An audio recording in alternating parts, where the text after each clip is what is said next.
So, I want to give you 4 errors that you should look for when it comes to restoring your credit that can help you take your credit to the next level. You see, at the end of the day, when it comes down to disputing items on your credit report, it's not about lying or denying certain things.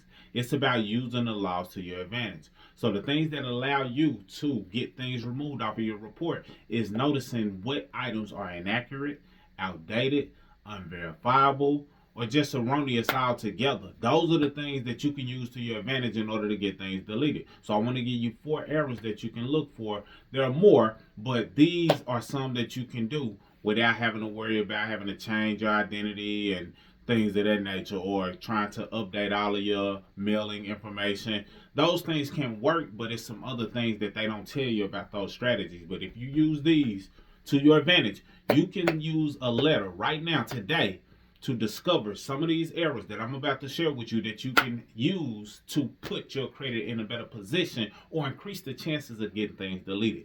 Number one, billing errors.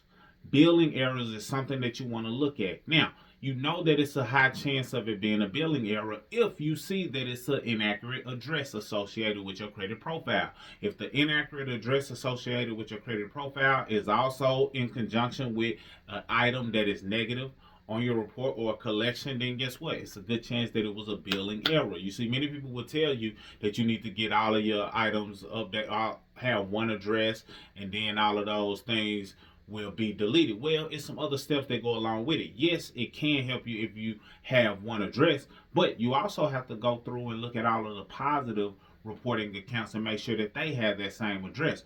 Another shortcut route to that, and not to encourage shortcuts, but this is effective, is just saying, hey, this negative item has a billing error, and I've gotten items deleted just off of noticing that inaccuracy on certain accounts, like collections, like outdated items, like late payments that I wanted to be updated to positive, not deleted, but updated to positive by addressing a billing error. So that's number one. Number two, inaccurate last activity date. Last activity date is one that is almost always not in alignment. What do I mean? That means that if it's reporting to all 3 bureaus, I've yet to see accurate activity date that match all across the board. Either Experian is going to be different, Equifax is going to be different, TransUnion is going to be different. All of these things are going to be different. So if they're going to be different, that means that everybody can't be correct on this particular date. So that's an inaccurate last activity date. Look at that, use that to your advantage, incorporate that in your letter, and increase the chances of getting things deleted. Another thing you want to be aware of is balance errors. A lot of times these balances are inaccurate. You may have made a payment, the balance should be lower, the balance is higher than it should be. Whatever the case may be, you discover that that item is inaccurate based on what you know, based on your data, based on your records, and then increase the chance of getting it deleted because your balance is inaccurate altogether. Last but certainly not least, and not the final one, but one that you definitely want to pay attention to, is duplicate accounts.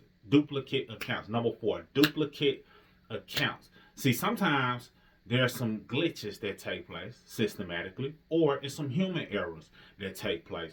And as a result, duplicate accounts tend to happen. So if you ever see an account on your report and you know that you only have that one account, not 2 of the same exact account with the same exact balance, with the same exact, open date, that's a good chance that that's a duplicate account. Now you dispute it based on that error, and you increase the chances of getting that item deleted, especially if it was a negative item. Now, if it's 2 duplicate accounts and they're reporting positive, that's a whole nother conversation. You can do with that what you want to do with it. But if it's negative, then dispute it based on that duplicate account, and that increases the chances of getting that item deleted, and then you can move forward and do what you need to do to get the other one deleted if necessary. Now, I want to end you with this, because it's not always about just getting things deleted. You want to understand all 5 factors, but those are just some errors that you need to pay attention to in order to increase the chances of you getting those negative, erroneous, outdated, unverifiable items removed from your credit report. That's all I got for this video. If you want more access to our free credit class, it should be available. If not, comment below. I give you access to the free credit class. If you need assistance, we got you. Salute.